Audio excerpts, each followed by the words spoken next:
কেউ শুধু ক্ষমতা চায়, কেউ আবার শুধু দ্রুত নির্বাচন। কিন্তু রাষ্ট্র সংস্কার তাদের কাছে গুরুত্বপূর্ণ নয়। তাই যদি হয়, তবে আমরা যারা জুলাই আন্দোলনে শহীদের রক্তের ঋণ নিয়ে রাজপথে নেমেছিলাম, আমাদের দায়বদ্ধতা থেকে আমরা সরে দাঁড়াতে পারি না।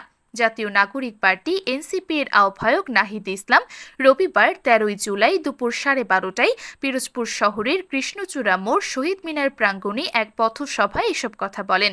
মুষলধারায় ঝড় বৃষ্টি উপেক্ষা করে আয়োজিত দেশ গড়তে জুলাই পদযাত্রার 13তম দিনের পথসভায় তিনি বলেন, এই চাঁদাবাজদের অত্যাচারে ব্যবসায়ীরা আজ ব্যবসা করতে পারছে না। ঢাকায় যে নির্মম ঘটনা ঘটেছে, যেখানে পাথর মেরে একজন ব্যবসায়ীকে হত্যা করা হয়েছে, আমরা তার তীব্র প্রতিবাদ জানাই। ইনশাআল্লাহ আমরা জুলাই বিপ্লবের উদ্দেশ্য নিয়ে দেশের প্রতিটি জেলায় যাব।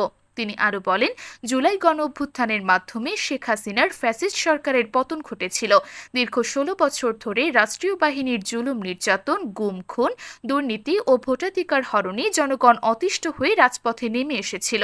এই অভ্যুত্থান ছিল মানুষের দীর্ঘদিনের ক্রোধ ও বঞ্চনার ফল।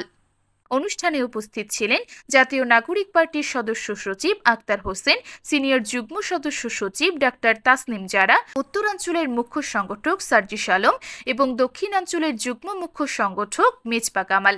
এছাড়াও উপস্থিত ছিলেন সিনিয়র যুগ্ম সদস্য সচিব সামান্তা শারমিন, মুখ্য সমন্বয়ক নাহিদা সারোয়ার নিভা, আব্দুল হান্নান মাসুদ, মোহাম্মদ আতাউল্লাহ, ডক্টর মাহমুদা মিতু, কেন্দ্রীয় যুগ্ম মুখ্য সংগঠক মোল্লা রহমাতুল্লাহ, যুগ্ম আহ্বায়ক তাসনোবা জামিন এবং পিরোজপুরের শতাধিক নেতাকর্মী। পথসভা পূর্বে এনসিপির কেন্দ্রীয় নেতারা পিরোজপুরে জুলাই আন্দোলনের শহীদ পরিবারের সদস্য ও আহতদের সঙ্গে সাক্ষাৎ করেন এবং তাদের খোঁজখবর নেন।